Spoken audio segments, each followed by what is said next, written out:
Recently, I just had a resolution to a trade that I've been in for 2 months now, and it didn't go well. It ended up being a medium-sized to decent-sized loser, and I did a lot of research. I took management's word for a lot of things that ended up not being true. This is not the first time that's happened to me, and I probably got in a little too big before there was an actual trend, kind of anticipating the trend to start.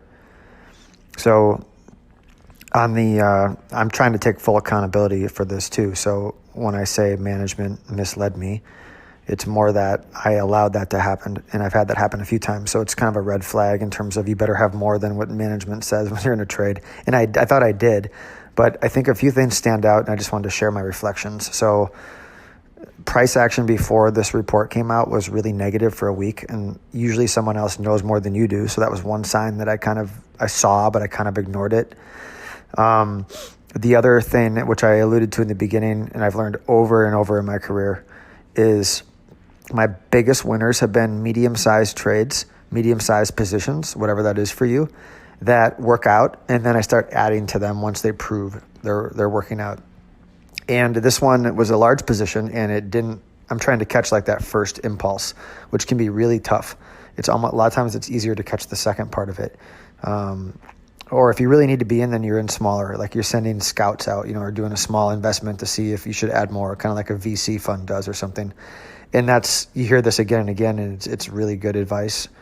It's trading wisdom for a reason. So I learned that lesson again. I think that was probably the biggest lesson I picked up, relearned, because you're always relearning things in this job. So that one stands out.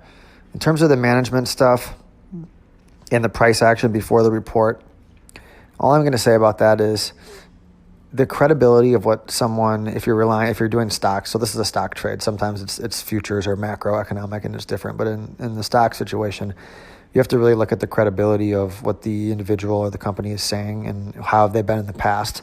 And in the past, it's been low, and I didn't take that into account, and then it was low again. And then, that's my fault for not looking into that. So those are the reflections I have on it right now. I'm a little stung today from it, so I'm just kind of recuperating, but I'm going to just leave it at that.